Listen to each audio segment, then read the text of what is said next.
Excellencies, ladies and gentlemen, it's my privilege to speak to you today as a Goodwill ambassador for UN Women. Women's participation and equal power is fundamental to progress for everyone.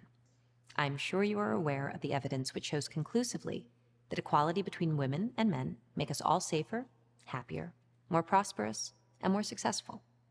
And yet, the reality in which we find ourselves is that at the current rate of progress, it may take another 300 years to achieve gender equality. I hope we all agree this is 3 centuries too long.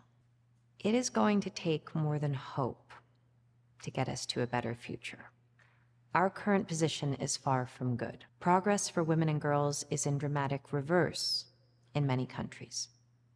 Rights and freedoms that women and girls had experienced as normal, to work, to learn, to make choices about their bodies, have been abruptly taken away.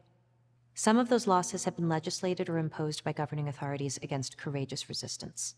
Others have been brought to light and sharpened by unprecedented global crises, such as the COVID-19 pandemic. The pandemic had a devastating impact on us all, but it hit women especially hard. There was a frightening intensification of domestic violence against women. Another threat to women's safety was the seismic loss of economic opportunities. Millions of women left the workforce in 2020. They lost their jobs at faster rates than men and have stayed out of the job market longer. And now, as fuel and food prices rise globally, amidst the climate emergency and sustained military conflicts, women's incomes, as well as their contributions to businesses' success and the recovery of markets, matter even more than ever. Ironically, the pandemic also showed us just how much our future progress depends on the skills and leadership of women. Women sustained our healthcare systems and invented life-saving vaccines. As leaders of countries, they gave us some of the most effective responses to the pandemic. And yet, we show time and time again that we do not equally value women's participation, contribution, and leadership. This year, in 169 countries and areas, that's most of the world, women's labor force participation is expected to stay below pre-pandemic levels.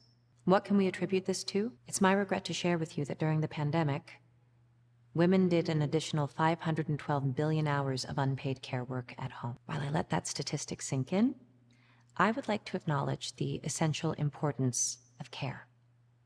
Care is fundamental to the basic functioning of our economies and societies, and I'm not meaning to suggest otherwise. In fact, the reality is, everyone will need care at some point in their life. We must also recognize the reality that the current way care is provided and valued is unfair and unsustainable.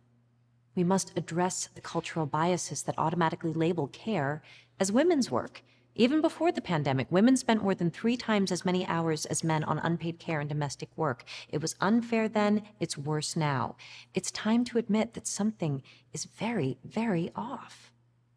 Whether or not we mean to, the fact is, we are taking advantage of women.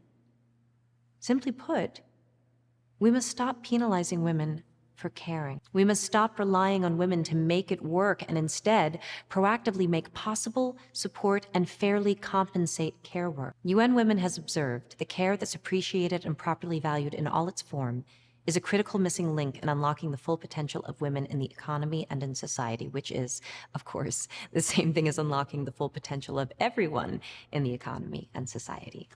Governments, businesses, and civil society can all play a role in this. UN Women would like to propose these practical and immediate actions. Ask governments to support care services, pay the taxes that fund them, prioritize the creation of family-friendly workplaces which include flexible working hours, paid parental leave, and in-house childcare facilities. This is a moment when we must urgently act not only to restore what has been lost for women and girls, but to end the harmful status quo which keeps inequality thriving. The stakes simply couldn't be higher. The world, not just women, needs innovative solutions more than ever.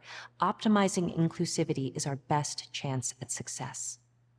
This esteemed group, which I am honored to address today, find themselves tasked with making decisions that shape lives. I urge you, put women at the heart of economic growth and recovery. Be the architects of a better future by doing what no one else has effectively done before. Prioritize women for the good of all. Thank you.